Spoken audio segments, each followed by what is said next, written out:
ان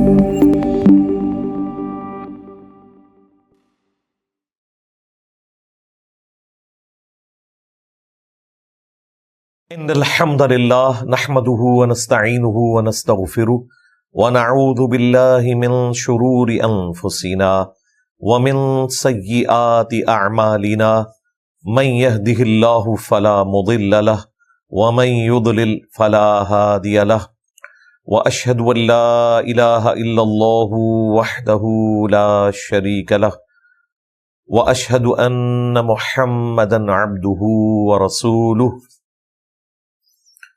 اما بعد فإن خير الحديث كتاب الله وخير الهدي هدي محمد صلى الله عليه وآله وسلم وشر الأمور محدثاتها وكل محدثة بدعة وكل بدعة ضلالة وكل ضلالة في النار. أعوذ بالله السميع العليم من الشيطان الرجيم من همزه ونفخه ونفثه. بسم اللہ الرحمن الرحیم. رب اشرح لی صدری ویسر لی امری واحلل عقدۃ من لسانی یفقہوا قولی. بسم اللہ الرحمن الرحیم.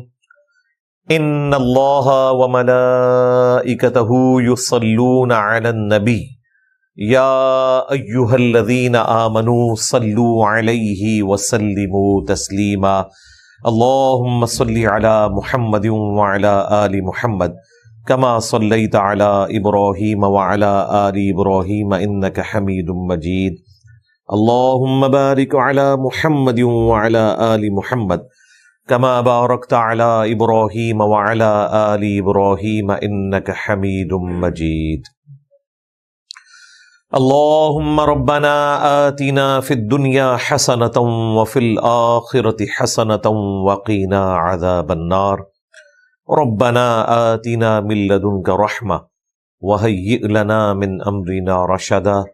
لا الہ الا انت سبحانک انی کنت من الظالمین. حسبنا اللہ ونعم الوکیل. یا حی یا قیوم برحمتک استغیث ولا حول ولا قوة الا باللہ العلی العظیم. آمین.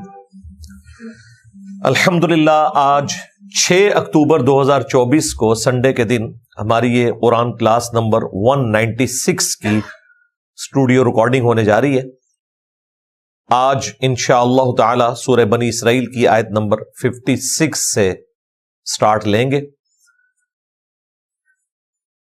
آیت نمبر 56 اور 57 اسپیسیفکلی عقیدہ توحید کے اعتبار سے، اس میں بھی ایاک نعبد و ایاک نستعین اور وسیلہ اور توسل کے حوالے سے بھی بڑی امپورٹنٹ ہے.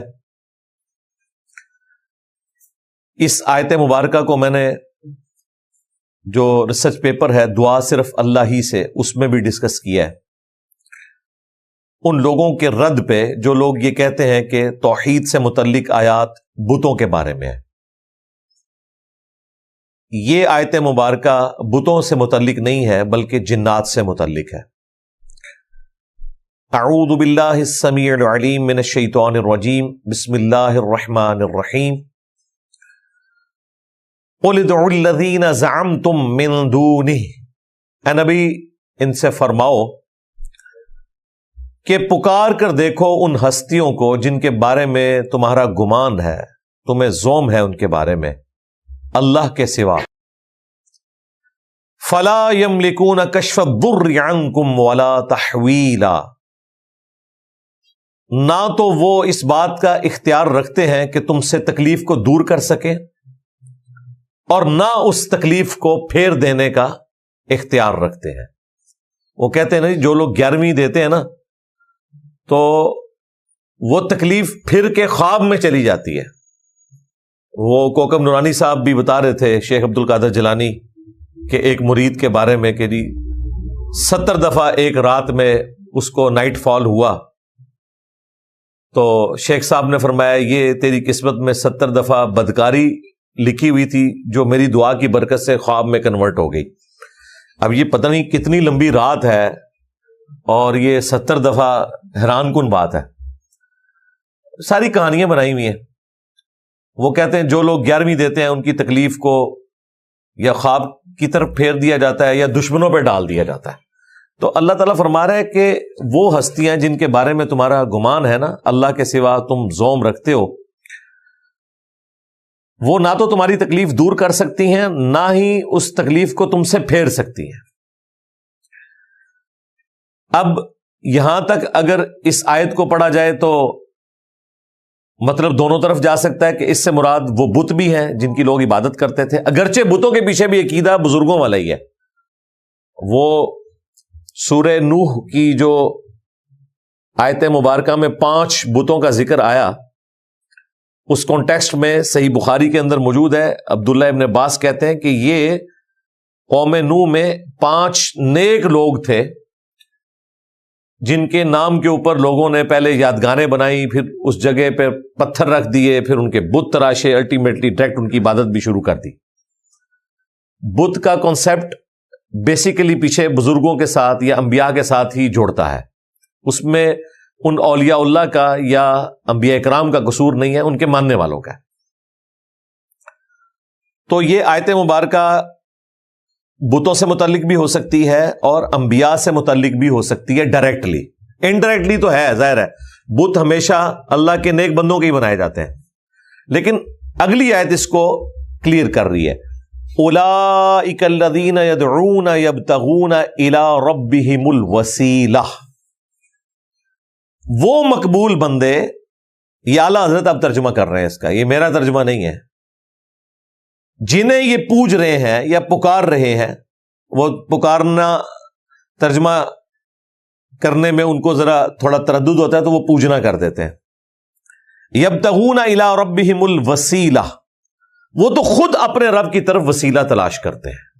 اب یہ پتہ چل گیا کہ جن ہستیوں کو تم اللہ کے سوا پوج رہے ہو وہ تو خود اللہ کی طرف متوجہ ہوتے ہیں اپنی مشکل کشائی کے لیے, اپنی حاجت روائی کے لیے. کس طریقے سے؟ الی ربہم الوسیلہ, وہ اپنے رب کے حضور وسیلہ تلاش کرتے ہیں. کون؟ اللہ کے نیک بندے. بھائی انہوں نے تو اللہ کے نیک بندوں کو وسیلہ بنانا تھا, اور اللہ تعالیٰ فرما رہا ہے جن ہستیوں کو تم اللہ کے سوا پوج رہے ہو وہ بھی اپنے رب کے حضور وسیلہ تلاش کرتے ہیں. وہ کون سا وسیلہ تلاش کر رہے ہیں؟ وہ والا وسیلہ تلاش کر رہے ہیں جو واقعتاً وسیلہ قرآن میں رپورٹ ہوا ہے. سورۃ المائدہ کی آیت نمبر 35 بڑی مشہور آیت ہے جو اکثر وسیلے کے حق میں پیش کی جاتی ہے. بیسیکلی اسی کی بریکٹ اس میں آگے کھل رہی ہے. یا ایھا الذین آمنوا, اے وہ لوگوں جو ایمان لائے ہو, اتقوا اللہ, تقوی اختیار کرو اللہ کا, وابتغوا الیہ الوسیلہ, اور اس کی طرف وسیلہ تلاش کرو, وجاہدوا فی سبیلہ, اور جہاد کرو اللہ کی راہ میں, یعنی کوشش کرو, لعلکم تفلحون, تاکہ تم فلاح پا جاؤ. یہاں پر بھی پتہ چل گیا کہ وسیلے سے مراد اللہ کی راہ میں کوشش کرنا ہے, لیکن سورہ بنی اسرائیل میں یہ آیات کھل گئی ہیں کہ جن ہستیوں کو تم اللہ کے سوا پکار رہے ہو نا, اور یہ عقیدہ رکھتے ہو کہ یہ تمہارے مشکل کشا ہوں گے, وہ تو خود وسیلہ تلاش کرتے ہیں اپنے رب کے حضور. ایہم اقرب, کون ان میں سے اپنے رب کا قرب اختیار کر لے, یعنی نیک اعمال کے ذریعے وہ اپنے رب کا قرب اختیار کرتے ہیں, اور تم ان ہستیوں کو ہی مشکل کشائی کے لیے پکار رہے ہو. اور یہ جو میں بات کر رہا ہوں یہ بخاری مسلم دونوں میں لکھی ہوئی ہے. اس آیت کی تفسیر میں صحیح بخاری اور صحیح مسلم میں ابن مسعود رضی اللہ تعالیٰ عنہ کا قول ہے کہ یہ ان جنات کے بارے میں آیت مبارکہ نازل ہوئی کہ جب مشرکین عرب جنگلوں میں جایا کرتے تھے تو وہ ان جنات کی پناہ حاصل کیا کرتے تھے. وہ کہتے تھے کہ جی یہ جنگل جس جن کے حوالے ہے ہم اس بڑے جن کی پناہ میں آتے ہیں. اور اللہ تعالیٰ فرما رہے ہیں کہ جن جنات کی یہ پناہ حاصل کرتے تھے وہ تو خود ایمان لا کر اپنے رب کے حضور متوجہ ہیں, اپنے رب کے حضور سر تسلیم خم کرتے ہیں, اور یہ لوگ ابھی تک ان کی پناہ حاصل کر رہے ہیں. وہ تو خود اپنے رب کے حضور وسیلہ تلاش کرتے ہیں, یعنی نیک اعمال کرتے ہیں. ایہم اقرب, کہ کون اپنے رب کا قریبی ہو جائے. وَيَرْجُونَ رَحْمَتَهُ، اور وہ اپنے رب کی رحمت کے امیدوار ہیں، وَيَخَافُونَ عَذَابَهُ، اور اپنے رب کے عذاب سے ڈرتے ہیں۔ یعنی وہ بندے تو ہر وقت یہ چاہتے ہیں کہ ہم اپنے رب کی رحمت حاصل کر لیں، اس کے عذاب سے بچ جائیں، وہ خود کانپ رہے ہیں اللہ کے خوف سے، اور یہ لوگ ان ہستیوں کو اللہ کے مقابلے پر مشکل کشا مانے ہوئے ہیں۔ ان عذاب ربک کان محذورا، بے شک تیرے رب کا عذاب اس قابل ہے کہ اس سے ڈرا جائے۔ یعنی یہ کوئی کیجول لینے والی چیز نہیں ہے، بلکہ اس سے ڈرنا چاہیے۔ اب یہ بالکل واضح آیت ہے کہ یہ اللہ کے نیک بندوں کے بارے میں، ان جنات کے بارے میں آیت مبارکہ نازل ہوئی جن کو لوگ مشکل کشا سمجھتے تھے، حالانکہ وہ خود اپنے رب کے حضور وسیلہ تلاش کرتے تھے کہ کون اپنے رب کے حضور قریب ہو جائے۔ اب وسیلہ تلاش کرنے کے کون کون سے طریقے ہیں؟ ایک تو سب سے مشہور طریقہ جو سورہ المائدہ میں بھی آیا کہ وَجَاهِدُوا فِي سَبِيلِهِ، اللہ کی راہ میں کوشش کرو، ہر وہ کوشش جو آپ کو اپنے رب کے قریب کرتے ہیں۔ فرائض کے اوپر پابندی، حرام سے بچنے کے لیے ایفرٹ پٹ کرنا، یہ وسیلہ ہے، ہر نیک عمل وسیلہ ہے۔ وَاسْتَعِينُوا بِالصَّبْرِ وَالصَّلَاةِ، نماز اور صبر کے ذریعے اللہ کی مدد چاہو، یہ ہے وسیلہ نمبر 1، نیک اعمال کے ذریعے اللہ کا قرب تلاش کرنا۔ اور اس کی جڑ وہ آیت ہے یا ایھا الذین آمنوا استعینوا بالصبر والصلاۃ ان اللہ مع الصابرین، اے اہل ایمان اللہ کی مدد طلب کرو صبر اور نماز کے ذریعے سے، بے شک اللہ تعالیٰ صبر کرنے والوں کے ساتھ ہے۔ بعض اتنے بیوقوف ہیں وہ کہتے ہیں اس سے غیر اللہ کی مدد ثابت ہوتی ہے۔ بھائی کوئی نہیں کہتا المدد یا نماز، المدد یا صبر۔ اور دیکھیں ساتھ ہی اسی آیت میں آیا ان اللہ مع الصابرین، بے شک اللہ صبر کرنے والوں کے ساتھ ہے۔ مراد یہ کہ اللہ کی مدد طلب کرو نیک اعمال کے ذریعے، اور وہ کون سے ہیں؟ نماز اور صبر۔ پورا دین ہی اس کے اندر آ گیا۔ صبر کے اندر ہر چیز آ گئی۔ رزق حلال کمانا بھی صبر ہے، کیونکہ حرام کمانا آسان ہے، حلال کمانا مشکل ہے، اس کے لیے آپ کو صبر سے گزرنا پڑتا ہے۔ گناہ کے کاموں میں اللہ نے لذت رکھی ہے، گناہ سے بچنے کے لیے آپ کو صبر کرنا پڑتا ہے۔ نیکی کا کام کرنے میں اللہ نے مشقت رکھی ہے، اس تکلیف سے گزرنے کے لیے آپ کو صبر کرنا پڑتا ہے، خواہ وہ روزہ ہو، خواہ وہ نماز ہو، خواہ وہ غسل ہو، خواہ وہ وضو ہو، کوئی بھی چیز ہو، تو پورے کا پورا دین صبر کے گرد ہی گھومتا ہے۔ اپنے جسم کے ہر عضو کو گناہ سے بچانا، یہ صبر کرنا ہے۔ صبر کہتے ہیں اپنے آپ کو روکنے، کسی چیز سے رک جانا، تو ظاہر ہے وہ صبر تو آپ کو کرنا پڑے گا۔ تو اللہ تعالی صبر کرنے والوں کے ساتھ ہے، یہ ایک وسیلہ ہو گیا پہلے نمبر کے اوپر۔ اسی کانٹیکسٹ میں وہ حدیث بھی ہے بخاری مسلم میں کہ اگلے زمانے میں 3 لوگ ایک غار میں پھنس گئے، ایک پتھر آ کے غار کے دہانے پر پھنس گیا، جس کی وجہ سے وہ غار کے اندر رہ گئے، بارش کی وجہ سے انہوں نے پناہ لی تھی۔ اب وہ اتنا وزنی تھا کہ وہ اس کو ہلا نہیں سکتے تھے، تو تینوں نے اللہ کے حضور اپنے نیک اعمال کا وسیلہ پیش کیا۔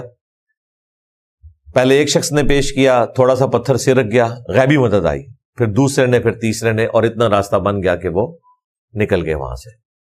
تو نیک اعمال کا وسیلہ اللہ کے حضور پیش کرنا، یہ وسیلہ نمبر 1 ہے۔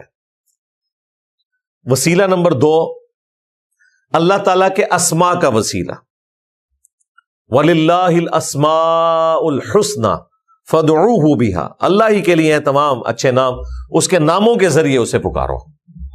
جو جامعہ ترمذی میں حدیث ہے کہ اللہ کی حمد اور درود شریف کے ذریعے جو اللہ کی طرف متوجہ ہوتا ہے، اللہ تعالیٰ اسے محروم نہیں لوٹاتا۔ تو یہ جتنے بھی تعریفی کلمات ہیں اللہ کی شان میں، وہ تمام کے تمام اسماء اعظم، یہ بھی وسیلہ ہے۔ یا حی یا قیوم برحمتک استغیث حسبنا اللہ ونعم الوکیل، سورۃ الحشر کی آخری 3 آیات جن میں بھی اللہ تعالیٰ کی تعریف آئی ہے، یہ تمام کے تمام اللہ کے ناموں کے ذریعے جو آپ متوجہ ہوتے ہیں۔ اعوذ بکلمات اللہ التامات من شر ما خلق. تو یہ تمام کے تمام صحیح وسیلے ہیں اللہ کے ناموں کے ذریعے اس کی طرف متوجہ ہونا. یہ وسیلہ نمبر 2. وسیلہ نمبر 3 کسی نیک آدمی سے دعا کروانا جو دنیا میں موجود ہے. بخاری مسلم میں حدیث ہے بارش کے لیے صحابہ کرام نبی علیہ السلام سے دعا کروایا کرتے تھے. پھر صحیح بخاری میں مشہور حدیث 1010 سیدنا عمر کے دور میں جب قحط پڑتا تو عباس ابن عبد المطلب کے وسیلے سے وہ دعا کروایا کرتے تھے. اللہم انا کننا نتوسل الیک بنبینا، اے اللہ پہلے پہل ہم بے شک تیرے نبی کے وسیلے سے تیری طرف متوجہ ہوتے تھے اور تو ہمیں سیراب کر دیا کرتا تھا. اب ہم تیرے نبی کے چچا کو لے کے آئے ہیں، ان کی دعا کی برکت سے بارش نازل فرما. تو وہ نبی علیہ السلام کے چچا سے دعا کروایا کرتے تھے. یہ وسیلہ شخصی ہے. یہ تیسرا وسیلہ ہے. چوتھا وسیلہ نبی صلی اللہ علیہ وآلہ وسلم کے جو تبرکات ہیں، جو صحیح تبرکات ہیں، ان کے ذریعے اللہ کی طرف متوجہ ہونا. جس طرح صحیح مسلم کے اندر حدیث موجود ہے نبی صلی اللہ علیہ وآلہ وسلم کا کالا جبہ تھا کسروانی طیالسی، اس کا دھون سیدہ اسماء بنت ابی بکر لوگوں کو شفا کے لیے دیتی تھی اور لوگوں کو شفا ہو جاتی تھی. اور صحیح بخاری میں آیا ہماری ماں سیدہ ام سلمہ سلام اللہ علیہا، ان کے پاس ایک چاندی کی ڈبیا میں نبی علیہ السلام کے چند بال تھے جو وہ اپنے محلے میں سے اگر کوئی بیمار ہو جاتا یا کسی کو نظر لگ جاتی وہ پانی کا برتن بھیجتا، وہ اس میں گھول دیتی، انہیں شفا ہو جاتی. تو یہ نبی علیہ السلام کے مبارک جو تبرکات ہیں ان سے اللہ کا قرب تلاش کرنا، اللہ کی رحمت تلاش کرنا، یہ وہ چوتھا وسیلہ ہے. پانچواں وسیلہ جنت میں ایک مقام ہے جس کا نام مقام وسیلہ ہے.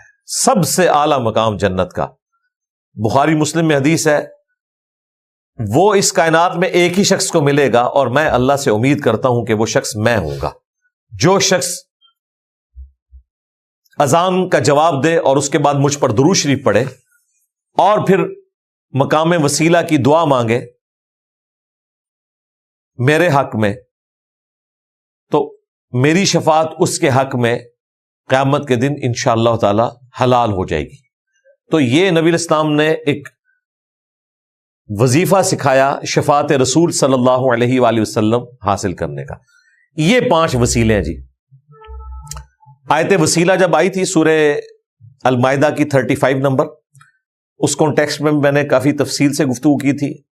ایک تفصیلی ویڈیو ہے وسیلے کے نام پر دھوکہ. بعض لوگ وسیلے کو بنیاد بنا کر استانت والا عقیدہ رکھنا شروع کر دیتے ہیں. وہ بھی ایک بہت بڑا ظلم ہے کہ وسیلے کو بنیاد بنا کے آپ استانت ثابت کرنا شروع کرتے ہیں. استانت بالکل ڈیفرنٹ چیز ہے، وسیلہ اور توسل اختیار کرنا بالکل ڈیفرنٹ چیز ہے. تو یہ 2 بالکل الگ چیزیں ہیں. اس لیے میں نے کئی مواقع کے اوپر اس کے اوپر تفصیلاً گفتگو کی ہے. آج محل نہیں کہ میں اس تفصیل میں جاؤں. اب اگلی آیت کی طرف آ جائے. وَإِن مِّن قَرْيَةٍ إِلَّا نَحْنُ مُهْلِكُوهَا قَبْلَ يَوْمِ الْقِيَامَةِ. اللہ تعالیٰ فرما رہا ہے کوئی بھی ایسی بستی نہیں مگر یہ کہ ہم اسے ہلاک کر دیں گے قیامت سے پہلے. او معذبوها عذابا شدیدا، یا اسے سخت عذاب دیں گے. کان ذالک فی الکتاب مستورا، اور یہ اللہ تعالیٰ کی کتاب تقدیر میں بات لکھی ہوئی ہے. یعنی کوئی بھی بستی نہیں بچے گی مگر وہ ہلاک ہو جائے گی. اگر کوئی بچ بھی گئی تو قیامت والے دن تو اس نے ہلاک ہو ہی جانا ہے. اسپیسیفکلی تو انبیاء کرام کو اللہ تعالیٰ نے مختلف بستیوں کی طرف مبعوث کیا، اور اہل ایمان کو تو اللہ تعالیٰ اپنے پیغمبروں کے ساتھ نجات دے دیتا تھا، اور جو مخالفین ہوتے تھے ان کو اللہ تعالیٰ تباہ و برباد کر دیتا تھا. اس اعتبار سے ہر بستی ہی تباہ ہوئی ہے کسی نہ کسی فارم میں. لیکن اگر کوئی بچ بھی گیا، قیامت تو پوری زمین کے اوپر وارد ہونی ہے. قیامت والے دن تو بہرحال ہر بستی نے ہلاک ہو جانا ہے. تو اللہ تعالیٰ ہمارا قیامت سے پہلے ہم یا عذاب دیں گے یا اسے تباہ و برباد کر دیں گے، یہ اللہ تعالیٰ کی تقدیر میں فیصلہ ہے۔ اب ایک اور یونیورسل ٹروتھ آ رہا ہے کہ اللہ تعالیٰ منہ مانگے معجزات کیوں نہیں دکھاتا؟ وَمَا مَنَعْنَا أَن نُرْسِلَ بِالْآيَاتِ إِلَّا، اور ہمیں منع نہیں کیا معجزات بھیجنے سے مگر اس بات نے أَن كَذَّبَ بِهَا الْأَوَّلُونَ، کہ پہلے لوگوں کو بھی جو منہ مانگے معجزات دیے گئے تو انہوں نے بھی تو انکار کیا تھا۔ وَآتَيْنَا ثَمُودَ النَّاقَةَ مُبْصِرَةً، اور ہم نے قوم سمود کو تو اتنا روشن ایک معجزہ دکھایا تھا، اونٹنی کی شکل میں آنکھیں کھولنے والا۔ فَظَلَمُوا بِهَا، تو انہوں نے اس پر ظلم کیا، اور اس کا اینڈ رزلٹ کیا نکلا؟ اس قوم پر عذاب آ گیا۔ یہ آیت بتا رہی ہے کہ اللہ تعالیٰ منہ مانگے معجزات اس لیے نہیں دیتا کہ جب منہ مانگا معجزہ دیا جائے اس کے انکار کے بعد پھر توبہ کا دروازہ بند ہو جاتا ہے۔ اسی سورہ بنی اسرائیل میں آگے چل کے آئے گا کہ 9 معجزات تھے جو مشرکین عرب مانگتے تھے کہ آپ یہ کر کے دکھائیں۔ اگر وہ پورے کر دیے جاتے تو پھر کئی رضی اللہ تعالیٰ عنہ آج رضی اللہ تعالیٰ عنہ نہ ہوتے، ہلاک ہو جاتے۔ تو یہ اللہ کی رحمت تھی۔ دیکھیں 19 سال کے بعد خالد ابن ولید اسلام لے کر آئے ہیں، اتنا لمبا زمانہ پایا، اس دوران قتل بھی ہو سکتے تھے، نیچرل ڈیتھ بھی جا سکتے تھے، یہ اللہ تعالیٰ کی مہربانی ہے۔ تو اللہ تعالیٰ اگر منہ مانگا معجزہ دے دے اس کے بعد پھر عذاب آ جاتا ہے جو لوگ بات نہیں مانتے۔ تو اللہ تعالیٰ نے وہاں پر بھی آگے چل کے آئے گا سورہ بنی اسرائیل آیت نمبر 93 میں کہ اے نبی یہ جو معجزات تم سے مانگ رہے ہیں نا کہ تمہارا کوئی باغ ہو جس میں تم نہریں رواں کر دو، یا کوئی سونے کا گھر ہو، یا تم آسمان پر چڑھ جاؤ، اور آسمان پر چڑھنا بھی نہیں مانیں گے جب تک کہ ہماری نظروں کے سامنے ایک کتاب لے کے نیچے نازل نہ ہو، تمہارے ساتھ فرشتے پھرتے ہوں، ان تمام باتوں کے جواب میں تم کہو کہ میں تو بشر ہوں، رسول ہوں، معجزات اللہ کے پاس ہیں، میں ڈر سنانے کے لیے آیا ہوں، یہ میری رسپانسبلٹی ہے۔ اللہ کے لیے مشکل نہیں تھا یہ معجزات دکھانا، لیکن پھر اللہ تعالیٰ کا حکم عذاب آ جانا تھا۔ تو اللہ تعالیٰ فرما رہا ہے کہ ہمیں معجزات دکھانے سے، جو منہ مانگے معجزات ہیں، کسی چیز نے منع نہیں کیا سوائے اس چیز کے کہ اللہ تعالیٰ نے کہا کہ آلریڈی انسانیت میں یہی ہوا ہے کہ جب منہ مانگا معجزہ دکھایا گیا، بات انہی لوگوں نے ماننی تھی جنہوں نے پہلے مانی ہوئی تھی، اور جو انکار کرنے والے تھے وہ انکار پر ہی بضد رہے اور وہ عذاب کا شکار ہو گئے۔ اس لیے پھر بہرحال یہ بہت بڑی رحمت ہے اللہ تعالیٰ کی طرف سے کہ منہ مانگا معجزہ نہ دیا جائے تاکہ قوم کے لیے اور مہلت کا ٹائم اویلیبل ہو جائے۔ وَمَا نُرْسِلُ بِالْآيَاتِ إِلَّا تَخْوِيفًا، اور ہم نشانیاں نہیں بیچتے تھے مگر ڈر سنانے کو، تاکہ لوگ عبرت حاصل کر لیں، اللہ کی طرف پلٹ آئیں۔ وَإِذْ قُلْنَا لَكَ إِنَّ رَبَّكَ أَحَاطَ بِالنَّاسِ، اور جب تم نے لوگوں سے فرمایا کہ اللہ تعالیٰ بے شک لوگوں کا احاطہ کیے ہوئے ہے، یعنی یہ بھی لوگوں کے لیے ماننا مشکل تھا نا کہ ایک اللہ کائنات کی تمام مخلوقات کے ہر عمل سے واقف ہے، اپنے علم سے ہر چیز کو گھیرے ہوئے ہے، تو ظاہر ہے کہ یہ بات ایک انسان کے لیے ایکسپٹ کرنا بڑا مشکل ہے، اس زمانے کے انسان کے لیے۔ آج تو خیر ہمیں سائنس کی برکت سے کتنی چیزیں پتہ چل گئی ہیں کہ اللہ تعالیٰ نے انسان کو کتنی ترقی کروا دی ہے کہ وہ ایک چھوٹے سے سم کارڈ کے اندر، ایک چھوٹی سی چپ کے اندر، چھوٹی سی ہارڈ ڈسک میں اتنا ڈیٹا سٹور کر لیتا ہے۔ اس زمانے میں تو ان کے لیے فتنہ بنا ہوا تھا کہ اللہ تعالیٰ نے تمام انسانوں کا احاطہ کیے ہوئے ہے۔ وَمَا جَعَلْنَا الرُّؤْيَا الَّتِي أَرَيْنَاكَ إِلَّا فِتْنَةً لِلنَّاسِ، اور ہم نے جو آپ صلی اللہ علیہ وآلہ وسلم کو منظر دکھایا وہ تو فتنہ بن گیا، لوگوں کے لیے آزمائش بن گیا۔ وہ منظر کون سا تھا؟ ویسے رؤیا کا ورڈ عموماً خواب کے لیے بولا جاتا ہے، لیکن ظاہری آنکھوں سے بھی جو منظر دیکھا جاتا ہے اس کے لیے بھی رؤیا کا لفظ بولا جاتا ہے۔ یہاں پہ واقعہ معراج کی طرف اشارہ ہے. اسی کی وجہ سے غامدی صاحب کا یہ موقف ہے کہ جی یہ جو معراج ہے وہ خواب میں کروائی گئی، حالانکہ یہ جو آیت نمبر 60 ہے سورہ بنی اسرائیل کی، اس کے کانٹیکسٹ میں صحیح بخاری میں عبداللہ ابن عباس کا قول موجود ہے کہ یہاں پر جو رؤیا نبی علیہ السلام کو دکھائی گئی وہ سر کی آنکھوں سے دکھائی گئی تھی، یعنی یہ دل کی آنکھوں سے نہیں، سر کی آنکھوں سے. لہذا حدیث نے ویریفائی کر دیا، قرآن سے تو کلیئر نہیں ہے کہ یہ خواب کا منظر ہے یا بیداری کا، دونوں طرف بات جا سکتی ہے. ویسے تو دقت نظر سے دیکھیں تو اس سورت کا آغاز جو ہوا ہے وہ جن الفاظ کے ساتھ ہے کہ پاک ہے وہ ذات جو اپنے بندے کو لے گیا راتوں رات بیت اللہ سے مسجد اقصیٰ کی طرف، یعنی اللہ تعالیٰ نے اپنی قدرت کا ایک نمونہ دکھایا لوگوں کو اور بندے کو لے گیا. ظاہر خواب میں اگر سیر کروائی جائے تو پھر یہ نہیں کہا جاتا کہ بندے کو لے گیا، پھر تو یہ ہونا تھا کہ بندے کو دکھایا.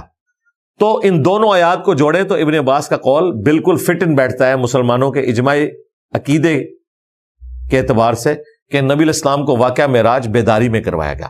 ویسے نبی علیہ السلام کو کئی دفعہ معراج ہوئی ہے، اس کے علاوہ بھی بخاری مسلم میں ہے، خواب میں آپ کو کئی مناظر دکھائے گئے ہیں، لیکن یہ جو بڑی معراج ہے الاسراء والمعراج وہ آپ علیہ السلام کا فزیکل ایکسپیرینس ہے، خواب کا ایکسپیرینس نہیں ہے.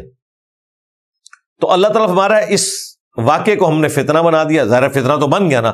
لوگوں نے کہا کہ آلموسٹ 1 مہینے یا 40 دن کی مسافت ہے مکے سے لے کر شام تک کا سفر، تو یہ کیسے ہو گیا کہ ایک رات میں ایک شخص گیا اور واپس آ گیا؟ تو آزمائش تو بن گئی، اور اسی آزمائش کے اوپر پورا اترے سیدنا ابوبکر صدیق رضی اللہ تعالیٰ عنہ، جو المستدرک للحاکم میں آیا ہے اور دلائل النبوہ امام بیہقی کی کتاب کے اندر، کہ جب لوگوں نے ان سے کہا کہ اس طرح اگر کوئی دعویٰ کرے، انہوں نے کہا کس نے دعویٰ کیا؟ تو بتایا گیا رسول اللہ نے. تو انہوں نے کہا میں تو اس سے بڑی بات مانتا ہوں کہ ان کے پاس اللہ کا فرشتہ آتا ہے، اگر انہوں نے یہ بات کی ہے تو میں تصدیق کرتا ہوں. اور سیدہ عائشہ کے الفاظ ہیں کہ اسی موقع پر آپ کا لقب صدیق مشہور ہو گیا، یعنی تصدیق کرنے والا. اور اس میں یہ بھی الفاظ ہیں کہ کئی لوگ واقعہ معراج کی وجہ سے مرتد بھی ہو گئے جنہوں نے انکار کیا ہے.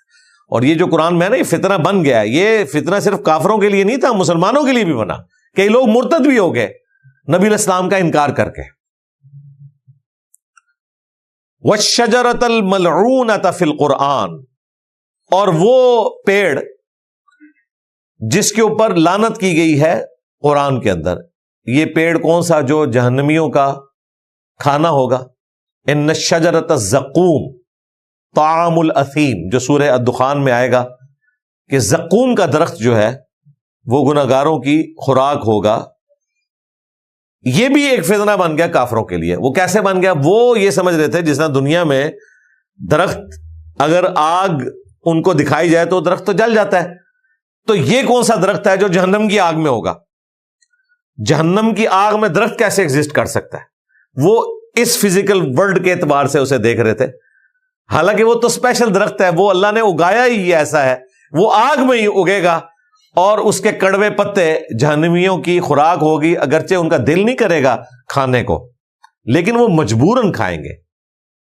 اور اس کڑواہٹ کی وجہ سے قرآن میں آتا ہے ان کو پھر پیاس لگے گی، پانی ان کو نہیں ملے گا. پھر جو جہنمی ہیں ان کے زخموں کا جو پیپ ہے اور خون وہ انہیں پینے کو دیا جائے گا، دل نہیں کرے گا، پئیں گے مجبوراً اپنی پیاس مٹانے کو. اللہم اجرنا من النار، آمین. اچھا، یہ جب ساری آیات ہم سنتے ہیں ہم سمجھتے ہیں کہ کسی اور کی بات ہو رہی ہے، ہماری تو ہو ہی نہیں رہی ہے، ہماری تو جنت میں سیٹ پکی ہے. ہاں، اگر آپ کے دماغ میں یہ بات بیٹھ گئی ہے تو بھائی کبھی بھی آخرت کی اصلاح نہیں ہو سکتی آپ کی. فوراً اپنے آپ کو وہاں رکھ کے دیکھیں کہ یار یہ میرے ساتھ نہ ایسا ہو جائے، تب فائدہ ہے. ادروائز تو یہ روٹین میں باتیں سنیں آپ ایک انجوائمنٹ کے طور پر. جس طرح آج ہم فلسطینیوں کی تکلیف کا اندازہ نہیں کر سکتے، ہم صرف ٹی وی میں سن لیتے ہیں کہ آج اتنے لوگ شہید ہو گئے، فلاں جگہ کارپیٹ بمبنگ ہوئی اور اتنے بچے شہید ہو گئے، لیکن فزیکلی وہ تکلیف وہی لوگ کاٹ رہے ہیں. ہاں ہم یہاں بیٹھے ہوئے ہیں، ہم ایک خبر کے طور پہ تو اسے سن لیتے ہیں، آگے بیان بھی کر دیتے ہیں. خیر وہ تکلیف تو دنیاوی ہے، وہ تو ختم بھی ہو گئی، لیکن آخرت میں تو سورہ فرقان میں آتا ہے کہ آج 1000 دفعہ بھی موت مانگو، موت نہیں تمہیں آئے گی. موت تو نہیں آنی. جہنمی تمنا کریں گے کاش موت آئے اور جان چھوٹ جائے، لیکن ایسا نہیں ہوگا. تو اللہ تعالیٰ فرما رہا ہے کہ یہ جو درخت ہے زقوم کا، یہ بھی آزمائش بن گیا ان کے لیے. وَنُخَوِّفُهُمْ، اور ہم انہیں ڈراتے ہیں، فَمَا يَزِيدُهُمْ إِلَّا طُغْيَانًا كَبِيرًا. تو یہ ڈرانے کے بعد رزلٹ یہی نکلتا ہے کہ اضافہ نہیں ہوتا مگر ان کی سرکشی میں. اب اندازہ کریں کہ اللہ تعالیٰ سمجھا رہا ہے اور نبی الاسلام دائی ہیں، اس کے باوجود اللہ تعالیٰ کہہ رہے ہیں ان کی سرکشی میں اضافہ ہی ہوتا جا رہا ہے. جب جب سمجھایا جاتا ہے ان کی سرکشی میں اضافہ ہوتا ہے. اس میں ہمارے لیے ایک مورل لیسن ہے کہ اگر ہم کسی کو دعوت حق پیش کرتے ہیں اور آگے سے وہ بھدک جاتا ہے یا سچائی کو قبول نہیں کرتا تو کوئی ٹینشن کی بات نہیں ہے، ہمارا فرض ادا ہو گیا. وَتَوَاصَوْا بِالْحَقِّ وَتَوَاصَوْا بِالصَّبْرِ. اللہ تعالیٰ بھی دیکھیں اس چیز کو بیان کر رہے ہیں کہ ہم نے جب جب قرآن میں کسی کو سمجھانے کے لیے کوئی بات کی ہے تب تب ان کی سرکشی میں اضافہ ہی ہوا ہے. کتنی حیران کن بات ہے. ہونا تو چاہیے تھا، یہاں آیت ویسے یہ ہونی چاہیے تھی اگر عام بندے سے پوچھا جائے کہ اللہ نے جب جب سمجھایا بندوں کو صحیح سمجھ آ گئی، لیکن نہیں آ رہی کیونکہ وہ سمجھنا نہیں چاہتے، گمراہی کے اوپر تلے میں. اب میرے بھائیوں قصہ آدم اور ابلیس کا کچھ حصہ یہاں پر بھی ڈسکس ہو رہا ہے. قرآن میں 7 دفعہ آیا، ان میں سے ایک سورہ بنی اسرائیل بھی ہے. تفصیل کے ساتھ تو سورۃ الاعراف میں آیا اور سورۃ الحجر میں. باقی صورتوں میں تھوڑا بہت بیان آیا، سورۃ البقرہ میں، سورہ صاد کے اندر، سورہ طٰہٰ کے اندر، اور یہ سورہ بنی اسرائیل. وَإِذْ قُلْنَا لِلْمَلَائِكَةِ اسْجُدُوا لِآدَمَ، اور یاد کرو جب ہم نے فرشتوں کو حکم دیا کہ سجدہ کرو آدم کو، فَسَجَدُوا إِلَّا إِبْلِيسَ، تو سب کے سب سجدے میں گر پڑے سوائے ابلیس کے. اب یہ بریکٹ یہاں پر نہیں کھلتی کہ ابلیس نے سجدہ کیوں نہیں کیا فرشتہ ہوتے ہوئے، وہ بریکٹ کھلتی ہے سورہ الکہف کی آیت نمبر 50 میں، کان من الجن ففسق عن امر ربی، وہ جنوں میں سے تھا اس لیے اس نے اپنے رب کی نافرمانی کی. لہذا جب فرشتوں کو حکم ہوا تو فرشتوں کے ساتھ ہونے کی وجہ سے وہ بھی اس حکم میں داخل تھا تغلیب کے قاعدے کے تحت. اس نے سجدہ نہیں کیا. اب کسی کے دماغ میں آ سکتا تھا کہ ہو سکتا ہے اس کو سمجھ نہ آئی ہو کہ یہ تو فرشتوں کو حکم ہے، میں تو جن ہوں، تو ایسی کوئی بات نہیں. ساتھ ہی اللہ تعالیٰ نے فرمایا قال اسجد لمن خلقت طینا، یہاں پہ وہ سٹوری کو شارٹ کر کے بیان کیا گیا کہ ابلیس بولا کہ میں اس کو سجدہ کروں جس کو تو نے مٹی سے بنایا. باقی جگہوں پہ آتا ہے کہ اللہ تعالیٰ نے پوچھا کہ تجھے کس چیز نے منع کیا کہ جو میں نے حکم دیا تو اس کو پورا نہیں کر رہا، تو اس کے جواب میں اس نے کہا. یہ سوال یہاں پہ مسنگ ہے، وہ باقی جگہوں پہ آتا ہے. تو اس سے یہ بھی پتہ چلا احادیث میں بھی اگر مختلف طرق آئیں، کچھ الفاظ ایک راوی نے بیان کیے کچھ دوسرے نے، تو اس کا مذاق اڑانا نہیں بنتا. ورنہ قرآن حکیم میں قصہ آدم اور ابلیس 7 دفعہ آیا ہے، 7 کی 7 دفعہ الفاظ میں بھی فرق ہے اور بیان کرنے میں بھی فرق ہے، لیکن ساری جگہوں کو ہم ایک جگہ جمع کرتے ہیں، ایک رزلٹ کے اوپر پہنچتے ہیں. اس نے کہا کہ میں اسے سجدہ کروں جس کو تو نے مٹی سے بنایا. قال ارأیتک ھذا الذی کرمت علی، پھر شیطان مزید بولا کہ دیکھ اس کو تو نے مجھ پر برتری دی ہے، معزز بنایا ہے، یعنی جو مٹی سے پیدا ہوا ہے. اور ظاہر ہے اس میں اس کا گمان یہ تھا کہ مٹی حقیر چیز ہے، پست ہے، آگ اوپر کو اٹھتی ہے، مٹی نیچے کو بیٹھتی ہے، حالانکہ یہ ایک اسپیکٹ ہے سوچنے کا. دوسرا اسپیکٹ یہ ہے کہ آگ میں جو چیز بھی ڈالیں تباہ ہو جاتی ہے، اور مٹی میں آپ ایک بے قدر بیج بوئیں 6 ارب گنا بڑا درخت بن جاتا ہے. اللہ نے مٹی کو یہ کوالٹی بھی تو دی ہوئی ہے. لئن اخرتنی الی یوم القیامہ، اگر تو نے مجھے قیامت تک مہلت دی، لأحتنکن ذریتہ الا قلیلا، تو میں اولاد آدم کو پیس کر رکھ دوں گا سوائے چند لوگوں کے، ان کا کچوبر نکال کے رکھ دوں گا. اب دیکھیں ذرا الفاظ دیکھیں، چھوڑوں گا نہیں. توبہ توبہ توبہ.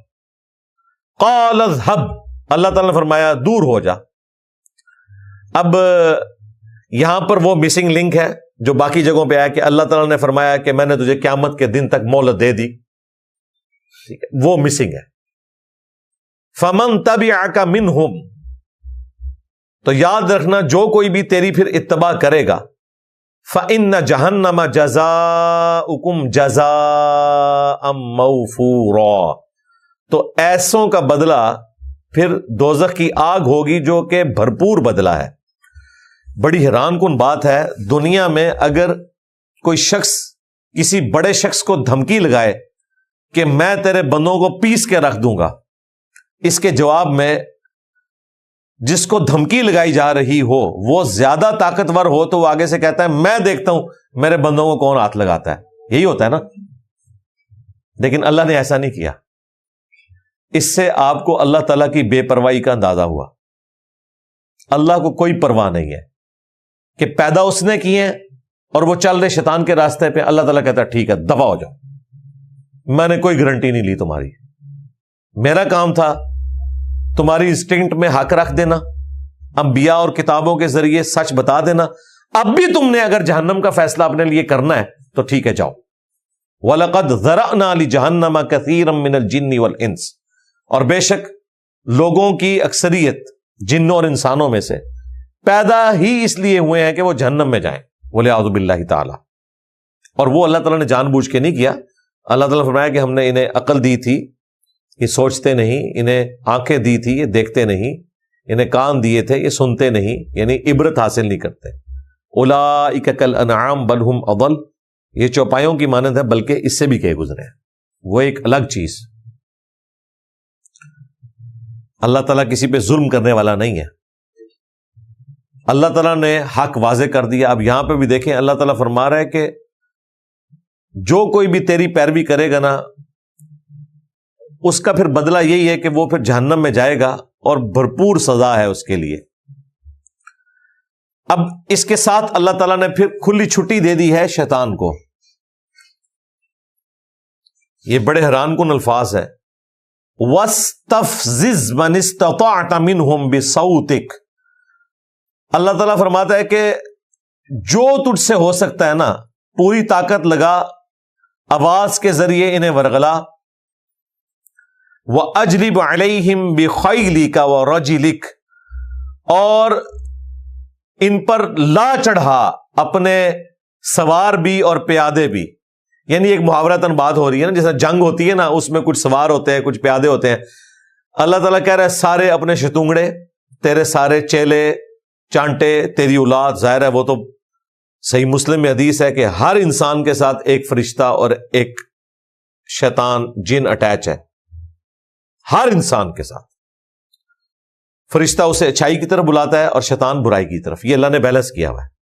صحابہ نے پوچھا یا رسول اللہ آپ کے ساتھ بھی؟ فرمایا میرے ساتھ بھی تھا لیکن اللہ نے مجھے اس پہ قدرت دی، مطیع کر دیا. اللہ تعالیٰ نے اس کو میرے ساتھ جو شیطان اٹیچ تھا وہ مجھے نیکی کی طرف بلاتا ہے. بس یہ گارنٹی پیغمبروں کے سوا کسی اور کے لیے نہیں ہے. یہ بہت بڑی بات ہے. تو ان پر لا چڑھا اپنے پیادے بھی اور سوار بھی. وَشَارِكْهُمْ فِي الْأَمْوَالِ وَالْأَوْلَادِ، اور شریک ہو جا، ان کا ساتھی بن جا ان کے مالوں میں بھی اور اولاد میں بھی. وَعِدْهُمْ، اور انہیں خوب وعدے دے. وعدے کیا دے رہا ہے؟ جو کچھ بھی ہے تیرے محبوب کی امت سے ہے انشاءاللہ بخشش ہو ہی جانی ہے. جھوٹے وعدے دے ان کو. طول عمل، لمبی امیدیں، وہ ابھی تو بہت زندگی پڑی ہے، انشاءاللہ ایک نہ ایک دن میں نے نیکی کے راستے پہ آنا ہے۔ ایک تو ہر مسلمان کے دماغ میں یہ بھی ہے میں نے زندگی میں مسجد ضرور بنانی ہے، یہ ہر بندے کے دماغ ہے، نمازی نہیں مسجد بنانی ہے، وہ مسجدیں پہلے ہی بہت ہیں، نمازی بناؤ۔ وَمَا يَعِدُهُمُ الشَّيْطَانُ إِلَّا غُرُورًا، اور شیطان تو ان سے وعدہ نہیں کرتا مگر فریب والا، دھوکے والا، غرر والا۔ یعنی اللہ تعالیٰ ہمارے شیطان جو اس قسم کی تمہیں امیدیں بھی دلاتا ہے نا، یہ سب دھوکے کے اوپر مبنی ہے۔ ان کا اینڈ رزلٹ یہ ہے کہ تمہیں تباہ و برباد کرے گا، ہونا کچھ بھی نہیں ہے۔ ایفرٹ پٹ کرو گے تو اللہ کی جنت کماؤ گے، ادروائز تباہ و برباد ہو جاؤ گے۔ ان عبادی لیس لک علیہم سلطان، بے شک میرے بندوں پر تیرا کوئی زور نہیں ہوگا۔ وکفا بربک وکیلا، اور تیرا رب کافی ہے کام بنانے کو، اللہ تعالیٰ سے بہتر کون وکیل ہے؟ حسبنا اللہ ونعم الوکیل۔ اب یہ بڑی امپورٹنٹ بات ہے، یہاں پہ اللہ تعالیٰ نے فرمایا کہ میرے بندوں پر تیرا زور کوئی نہیں ہوگا۔ اب یہاں بندوں سے مراد انبیاء کرام کا ذکر نہیں ہے، صرف یہ جنرل ذکر ہے۔ باقی جگہوں پہ آیا نا کہ جو میرے مخلص بندے ہیں، سورۃ الحجر میں، سورۃ الاعراف میں، کہ جو میرے چنے میں بندے ہیں ان پہ تیرا زور نہیں چلے گا، اور وہ ہیں انبیاء۔ باقیوں کو تو اللہ نے نہیں چنا، انبیاء کو چنا ہے، باقی تو ایفرٹ پٹ کریں گے۔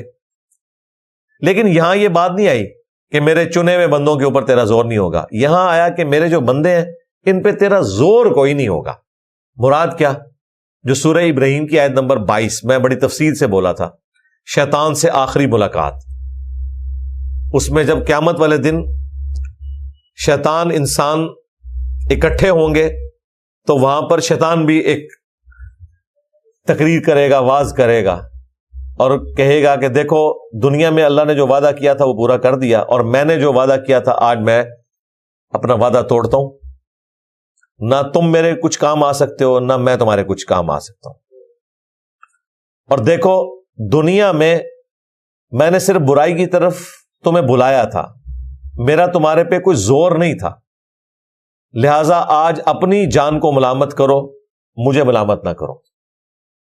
یعنی شیطان جو قیامت کے دن کہے گا، اللہ تعالیٰ نے دنیا میں بتا دیا کہ میرا تم پہ کوئی زور نہیں تھا، صرف میں دعوت دیتا تھا۔ یہاں پہ بھی آ رہا ہے کہ میرے بندوں پر تیرا زور کوئی نہیں، یعنی زور سے مراد یہ ہے کہ اگر کوئی شخص مسجد میں جانا چاہتا ہے تو شیطان زبردستی اسے بازو سے پکڑ کے باہر نہیں نکال سکتا، اور نہ فرشتہ بازو سے پکڑ کے اسے مسجد میں لے کے جا سکتا ہے۔ یہ اللہ تبارک و تعالیٰ نے انسان کو اختیار دیا ہے، انا ہدیناہ السبیل اما شاکرا و اما کفورا، ہم نے ہدایت کا راستہ واضح کر دیا ہے، چاہو تو شکر گزاری کی روش اختیار کرو، خواہ نہ شکری کی۔ تو سورہ ابراہیم کی آیت نمبر 22، اس پہ تفصیلی میں نے گفتگو کی تھی، الگ سے کلپ بھی اپلوڈ ہے، شیطان سے آخری ملاقات، یہاں پہ بھی اس بات کا ذکر ہے۔ لیکن یہ جو آیا کہ میرے بندوں پہ زور نہیں ہوگا، اس زور سے مراد فزیکل زور نہیں ہوگا، تھوڑا بہت زور ہے، اور وہ زور نہیں ہے، وہ ہماری آزمائش کے لیے اسے اختیار دیا گیا ہے کہ ہمیں برائی کی طرف بلائے، اور وہ اللہ نے بیلنس کر دیا ہے، اچھائی کی طرف بلانے والا فرشتہ بھی اٹیچ، بلکہ دنیا میں زیادہ تر اچھائی کی طرف ہی لوگ بلا رہے ہوتے ہیں۔ ہمارا اپنا ضمیر بھی، ہماری انسٹنکٹ میں ہے، جھوٹ بولتے ہوئے ہمیں فیل ہوتا ہے، اندر سے آواز آتی ہے کہ غلط کر رہے ہو، کسی کو دھوکہ دیتے ہوئے، کسی کا مال ہڑپ کرتے ہوئے، کسی کے حقوق سلب کرتے ہوئے اندر سے آواز آتی ہے کہ غلط ہو رہا ہے۔ کوئی شخص یہ نہیں کہہ سکتا کہ مجھے کبھی محسوس نہیں ہوا، لہذا پازیٹیو سگنل زیادہ آتے ہیں، نیگیٹو تو بہت کم ہے، لیکن انسان نیگیٹو سگنلز کے پیچھے چلتا ہے۔ یہاں پہ جو کیٹاگوریکل ڈینائل ہے نا کہ میرے بندوں پر زور نہیں ہوگا، اس زور سے مراد فزیکل زور ہے، کہ شیطان زبردستی بازو سے پکڑ کے برائی کے راستے پہ کسی کو نہیں چلا سکتا، اور نہ نیکی کے راستے پہ چلنے سے کسی کو زبردستی روک سکتا ہے۔ رہا وہ زور کہ وہ برائی کی طرف بلاتا ہے، وہ سورہ ابراہیم کی آیت نمبر 22 میں آیا کہ میں نے تو صرف تجھے دعوت دی تھی، تو نے میری دعوت قبول کر لی. دعوت تو وقت کا پیغمبر بھی دے رہا تھا، یا وقت کے پیغمبر کے ماننے والے آن دا بہاف آف پروفٹ بھی دعوت دے رہے تھے، تو نے قبول نہیں کی. اس اعتبار سے اسے وہ اللہ تعالیٰ نے ایک اختیار دیا کہ وہ صرف دعوت دے سکتا ہے. اور اس کے پیچھے حکمت کیا تھی وہ اللہ تعالیٰ نے بیان فرمائی ہے.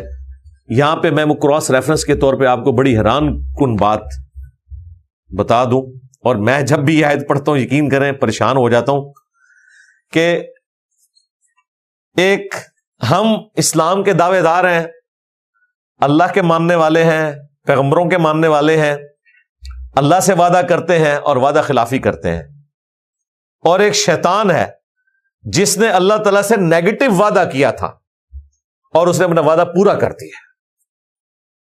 اور اس بات کا ذکر اللہ تعالیٰ نے کس درد کے ساتھ کیا ہے، یہ کانپ جاتا ہوں میں جب بھی یہ آیات پڑھتا ہوں. سورہ سبا سورت نمبر 34 آیت نمبر 20 اور 21. وَلَقَدْ صَدَّقَ عَلَيْهِمْ إِبْلِيسُ ظَنَّهُ، اور بے شک ابلیس نے انہیں اپنا گمان سچ کر دکھایا. کیا گمان تھا؟ میں ان کو پیس کے رکھ دوں گا، یہ سارے کے سارے میرے پیچھے لگ پڑیں گے سوائے چند ایک لوگوں کے. یہاں پہ اللہ تعالیٰ نے کہا بے شک شیطان نے جو وعدہ کیا تھا نا، شیطان نے اپنا وعدہ پورا کر دیا، بندے نہیں اپنا وعدہ پورا کر سکے، شیطان نے اپنا وعدہ پورا کر دیا. فَاتَّبَعُوهُ، پس سب کے سب اس کی پیروی میں لگ گئے. إِلَّا فَرِيقًا مِّنَ الْمُؤْمِنِينَ، سوائے ایک اہل ایمان کا جو گروہ تھا، خوف خدا رکھنے والے، وہ بچے ہیں، باقی سب کے سب اس کے پیچھے لگے ہیں. ظاہر ہے اس سے بڑی کیا بات ہے. وَلَقَدْ ذَرَأْنَا لِجَهَنَّمَ كَثِيرًا مِّنَ الْجِنِّ وَالْإِنسِ، بہت سے جن اور انسان الٹیمیٹلی جہنم میں جانے والے ہیں. وَمَا كَانَ لَهُ عَلَيْهِمْ مِّن سُلْطَانٍ، اور ہم نے ان پر شیطان کو قابو نہیں دیا تھا مگر اس وجہ سے الا لنعلم من یؤمن بالآخرہ، تاکہ ہم یہ جانچیں کہ کون آخرت کے دن پر ایمان رکھتا ہے. یعنی یہ جو اس کو تھوڑا بہت اختیار دیا تھا نا کہ وہ برائی کی طرف بلائے گا، گناہ کو سجا کے سامنے پیش کرے گا، تو یہ ہم نے دیا تھا. اس کے بغیر تو پتہ ہی نہیں چلنا تھا کہ کون دودھ پینے والا مجنو ہے اور کون ہمارے ساتھ کمٹمنٹ نبھانے والا ہے. واقعی اس کے بغیر تو نہیں پتہ چل سکتا. دعویٰ کرنے والے تو اتنے بڑے بڑے دعوے کرتے ہیں. تو یہ ہم نے جو تھوڑا بہت اختیار دیا، یہ میں نے آیت اس لیے کوٹ کی، وہاں اللہ تعالیٰ کہہ رہا ہے ہم نے کوئی اختیار ہی نہیں دیا ہوا اس کو. یہاں اللہ تعالیٰ کہہ رہا ہے ہم نے اختیار دیا ہے. وہ جس اختیار کی نفی ہے وہ فزیکل اختیار ہے، اور یہ جس کا اثبات ہے یہ وہ اختیار ہے کہ دعوت، جو سورہ ابراہیم کی آیت نمبر 22 میں بھی آیا. یہ ہم نے اس لیے دیا تاکہ ہم جانچیں کون آخرت پر ایمان لانے والا ہے.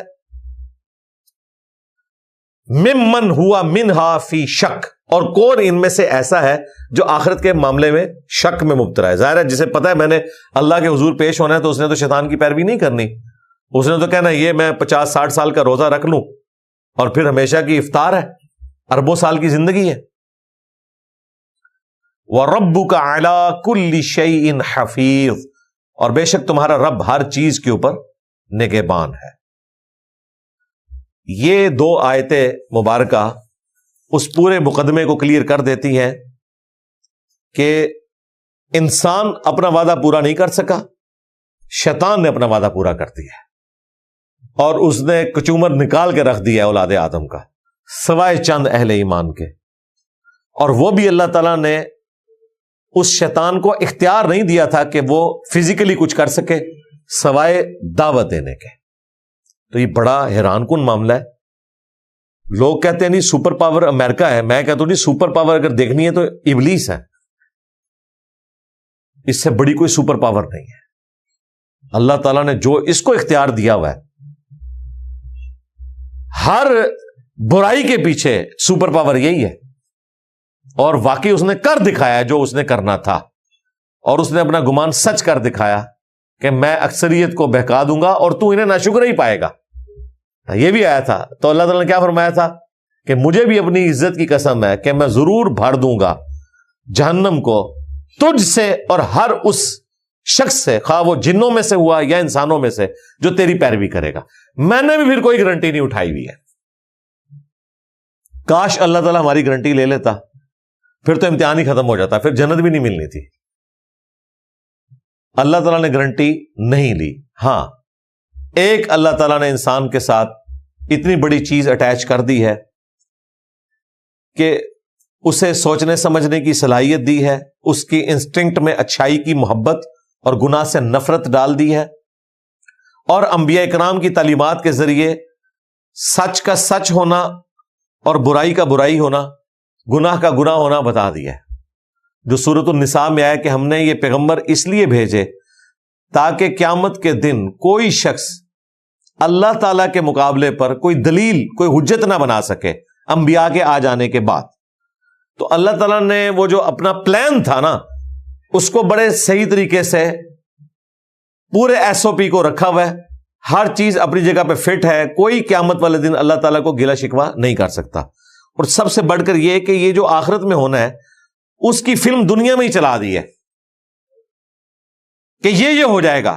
کتنی حیران کن بات ہے، یعنی اگر کسی شخص کو دنیا میں ایک ویڈیو فلم دکھائی جائے،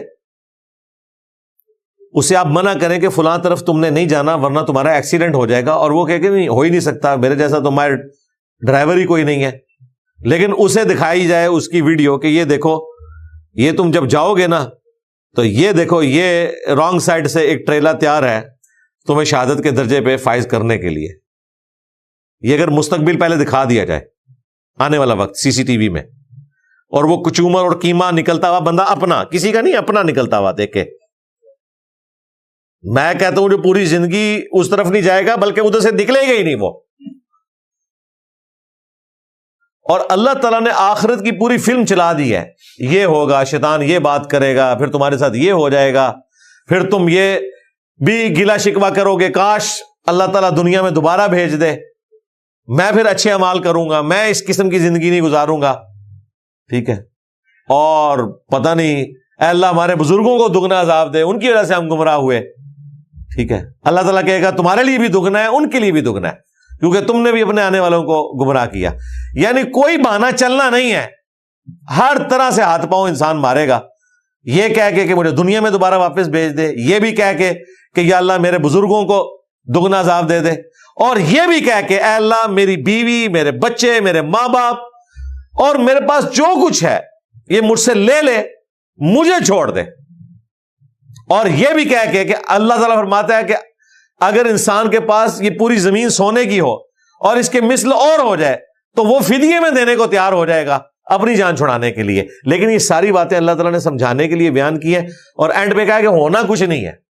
مجھے بتائیں اور کس طریقے سے آپ کو سمجھایا جائے؟ کوئی لگی لپٹی بات نہیں ہے۔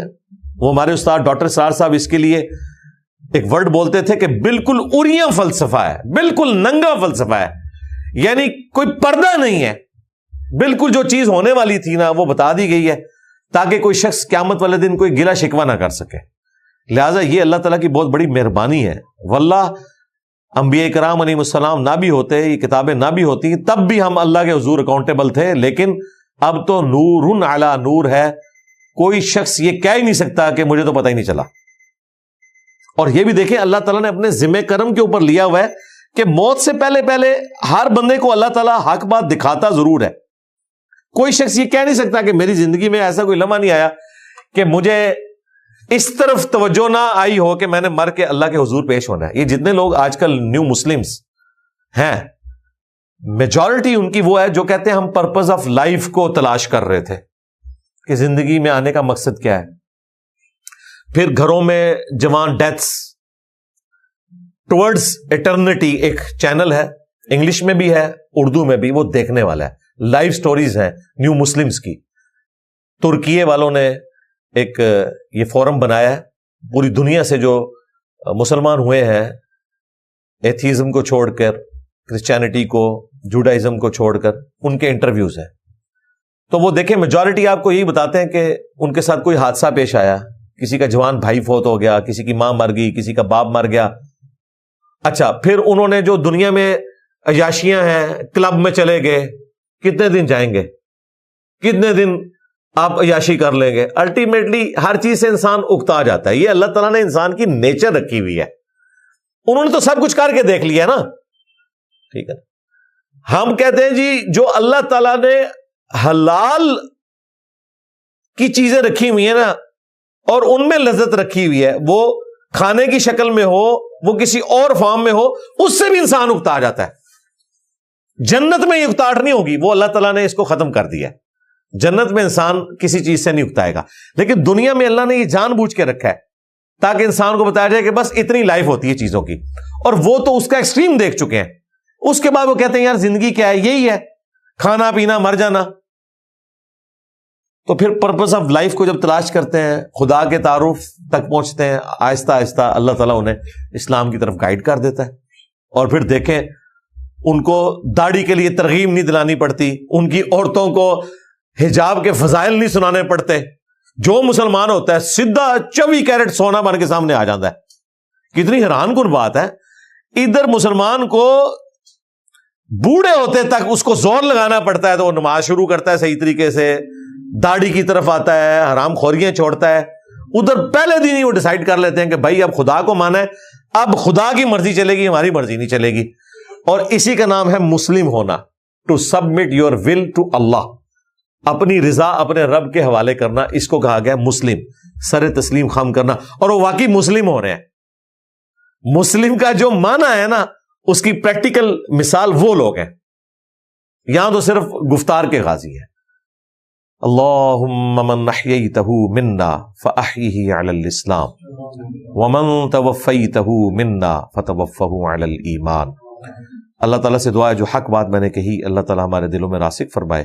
اگر جذبات میں میرے منہ سے کوئی غلط بات نکل گئی تو اللہ تعالیٰ ہمارے دلوں سے اسے دھو ڈالے, ہمیں معاف بھی فرما دے, ہمیں کتاب و سنت کی تعلیمات پر عمل کر کے دوسرے بھائیوں تک پہنچانے کی توفیق عطا فرمائے. سبحانک اللہم و بحمدک اشہد ان لا الہ الا انت استغفرک و اتوب الیک وما علینا الا البلاغ المبین. جزاکم اللہ خیرا.